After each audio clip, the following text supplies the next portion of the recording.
Olá, sou Daniel Martins e hoje eu vim falar para vocês por que tanto falta ar quando você está correndo ou quando você está pedalando. Então esse é o nosso podcast número 5.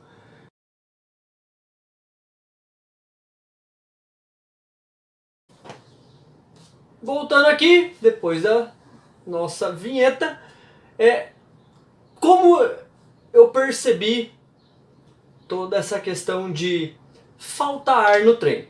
Vamos lá, então quando eu comecei a correr, né, já contei pra vocês minha história, tava lá um ano parado, gordinho, ganhei 20 quilos, tentei musculação, não era o que eu queria emagrecer, não era da forma com que eu queria emagrecer.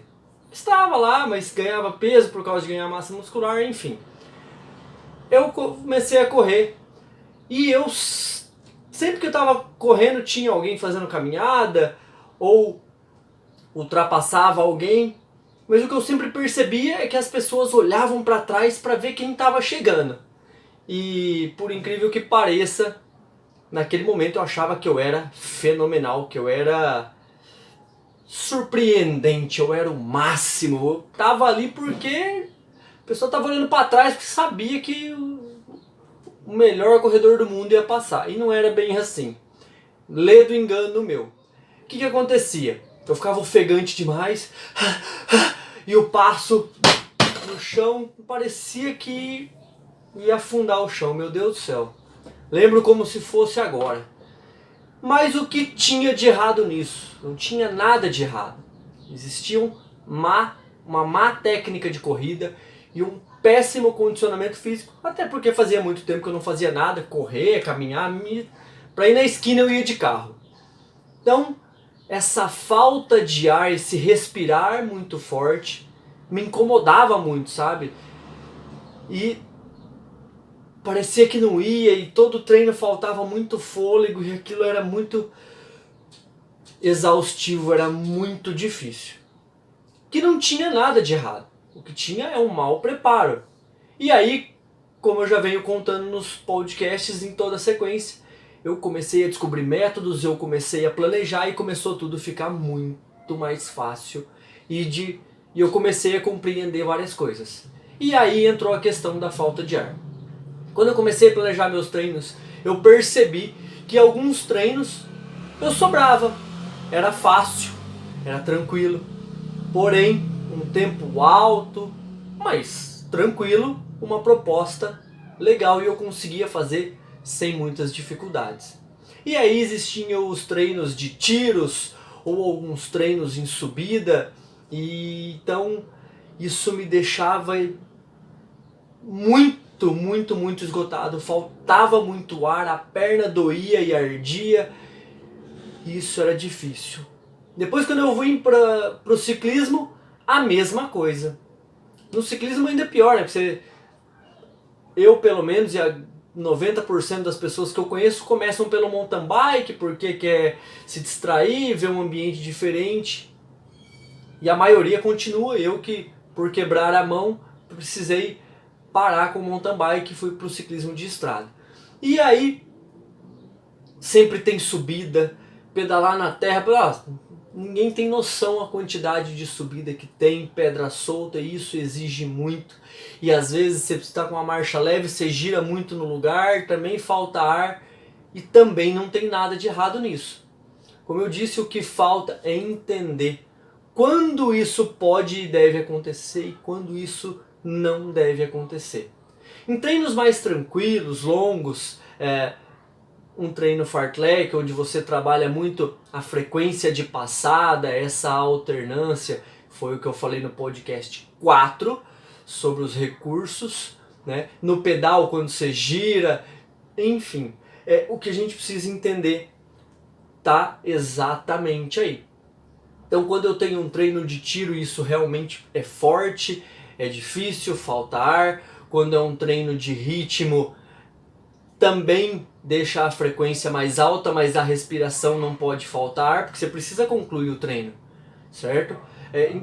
E a gente precisa entender tudo isso. Então, vamos lá, vou explicar em cima da minha história da minha vivência e daquilo que eu já venho estudando há algum tempo e tenho entendido isso ainda mais nesse estudo que eu estou fazendo lá na Unicamp sobre triatlon.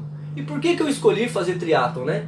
Porque é o esporte, no meu ponto de vista, um esporte mais difícil, porque você tem que pedalar e correr e nadar, e aí fazer isso por 10 horas seguidas, 15 horas seguidas, que é o famoso Ironman. Então isso faz com que você exija muito do seu corpo e precisa ficar muito tempo em atividade. Tá? Então, pensando que a gente acima de 2 minutos já está trabalhando uma atividade aeróbica, a gente precisa então entender isso nessas menores distâncias e nas maiores. Então, quando vai faltar ar? Sim, precisa faltar ar no treino de tiro, porque dependendo do tiro você faz muito mais do que o seu ritmo de prova e isso ultrapassa o seu 100%, vai lá para o seu 115, 120% para você atingir uma forma de gasto de energia muito diferente daquela que você faz de repente lá no seu longão, onde precisa ser mais calmo, mais tranquilo, para você fazer isso por muito tempo, e por muito tempo mesmo. Porque se você faz um treino de tiro de 30, 40 minutos, aí você vai para um longão de 1h30, às vezes 2 horas. Eu já cheguei a fazer treinos de tiro de 1 hora durante a semana na corrida, e quando eu fui pedalar no final de semana, fazer 3, 4 horas de pedal. Entende como é muito diferente? Se eu coloco a intensidade dos tiros lá no meu longão, eu não vou terminar. Né? Até porque esse esforço ele é exatamente naquela proporção. Se é por 1 minuto e meio, é com 1 minuto e meio, não consigo ir além disso. Porque o treino de tiro ele é para essa finalidade, para me levar ao meu limite, para que aí eu consiga ir devagarzinho jogando esse limite para mais rápido, para mais forte, para mais potente. Entende? Então eu preciso diminuir isso para lá 60%, 70% às vezes, para que eu possa fazer isso por muito tempo. E aí eu começo a entender que eu preciso faltar em alguns momentos e em outros momentos não pode faltar, porque senão eu vou quebrar, né? Quantos atletas saem para uma prova e quebram no meio da prova porque saiu muito rápido no início? E isso indifere se é ciclismo ou se é corrida. Vai quebrar porque está muito fora do ritmo que precisa acontecer. Então, você entendendo isso, que a proposta do treino ela precisa ser diferente para que você tenha ainda mais, como eu disse no podcast 4, sobre esses recursos. Isso faz parte, você entender quando você está muito forte, isso está ofegante, o peito dói, falta ar, sabe? Você chega lá no final do treino de tiro e se você precisar falar alguma coisa, você afoga porque não sai nenhuma palavra. Isso você precisa entender dentro da tabela de sensação de esforço. Para quem tem treinos um pouco mais específico, com carga pace determinada, com as frequências pré-determinadas já, isso é feito em testes, né, e você avalia quando você vai entrar em cada tipo de zona de treinamento, e eu costumo dividir de zona 1 até a zona 5, passando a zona 1, 2, 3, 4 e 5. Quando você vai passar por cada etapa dessa, você vai começar a entender essa variação na sua sensação. Lá no podcast 4, o que eu contei? Que tinha essa diferença, né, na questão do passo maior, passo menor, e eu quero que você vá lá e assiste esse podcast, ou escuta ele, como for melhor para você, para que você entenda essas diferenças. E também no ciclismo, quando você precisa girar mais, girar menos, porque está na subida, está na descida. Entende? E isso é um tipo de sensação, é uma forma que você vai ter alguns ajustes para fazer durante o percurso que você está percorrendo. E outro ajuste que vai estar diretamente ligado a isso é essa sensação de esforço, de faltar ar, não faltar ar, você sentir que não tá tão fácil, não dá para conversar durante o que você está fazendo, você já começa a ficar mais ofegante. Ou simplesmente não sai nada. Porque se você tentar falar, você vai afogar, ok? Essas diferenças precisam ser vividas em treinamentos, para que quando você passe por essas situações na prova, porque às vezes você está tão focado na prova, tão querendo bater seu recorde pessoal, tá tão querendo se desempenhar melhor, que você se perde nisso. E aí você não consegue acompanhar. Já quem consegue usar um frequencímetro ou aquele, né, que usa no peito, enfim, sabe ver isso, fica olhando e controlando. Ah, cheguei até aqui 160 batimentos, 170 batimentos, aí cada um vai ter a sua determinação, sabe que está forçando de mais ou de menos, ou precisa dar esse pequeno ajuste. Então essa é a grande diferença dos treinos de porquê e não falta ar em cada treino.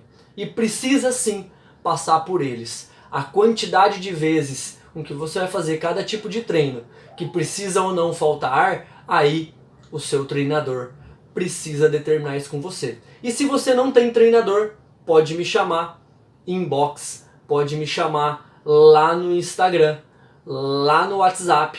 No Instagram tem o link do meu WhatsApp, pode me chamar, deixa uma mensagem aqui no YouTube, eu vou estar te respondendo e a gente pode conversar mais sobre isso. E eu posso também ser o seu treinador.